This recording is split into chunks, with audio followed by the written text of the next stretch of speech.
Joining me now is Sandeep Shastri, noted psephologist, on what possible impact the optics and the Ram Mandir inauguration will have on the southern political landscape. Sir, thank you so much for speaking to us, taking time out.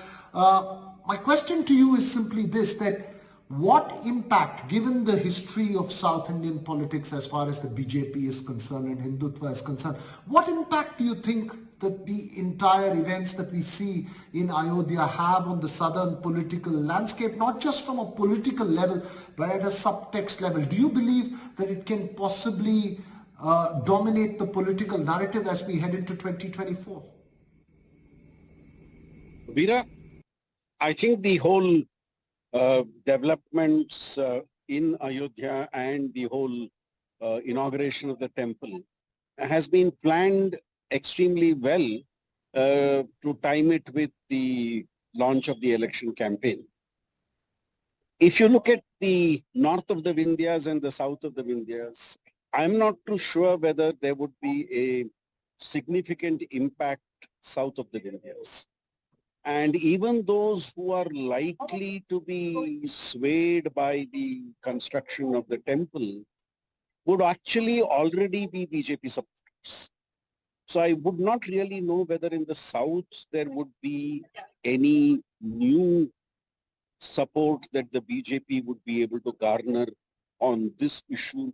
Because I personally feel on the Hindutva issue, they have reached a saturation point, especially in Karnataka and Telangana on this matter. Of course, it would be a totally different ball game, electoral ball game in North India. But in the South, I think there would be a very limited impact of it, both in terms of the physical distance of where this event is going on. And secondly, the emotional connect. Those who would be impacted by the emotional connect are already with the BJP would be the take that I would have on this issue. So I'm not just talking of at that political level of discourse. Obviously, the impact here could be possibly much lesser than what you see in the north of India. But you've heard Chief Minister Siddaramaiah reiterate the Hindu identity. He said that before, but he says, look, I'm a Hindu, I go to a Ram temple, but that doesn't mean that I agree with Hindutva. Hindutva can't be the only narrative for the Hindus. Do you believe that opposition leaders could potentially end up reiterating the Hindu identity in an effort to consolidate the Hindu vote base in this context?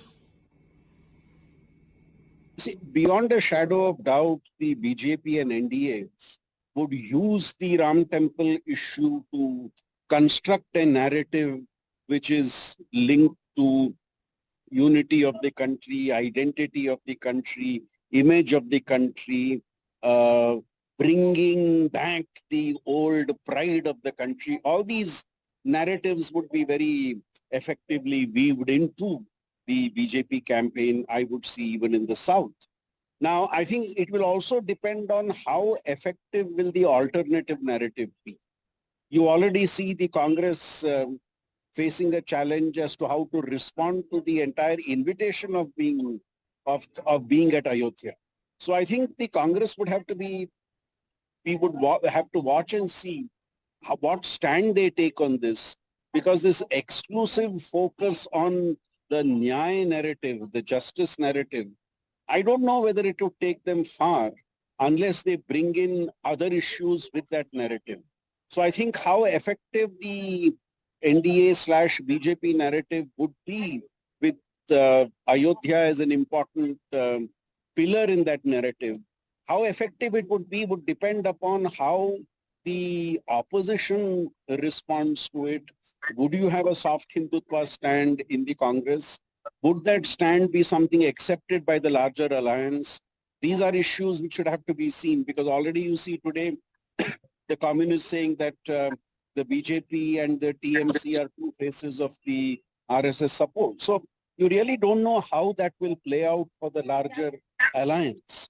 The Congress itself is in a dilemma as to how to respond to it. So that is something we will need to see in the coming weeks as to how it pans out.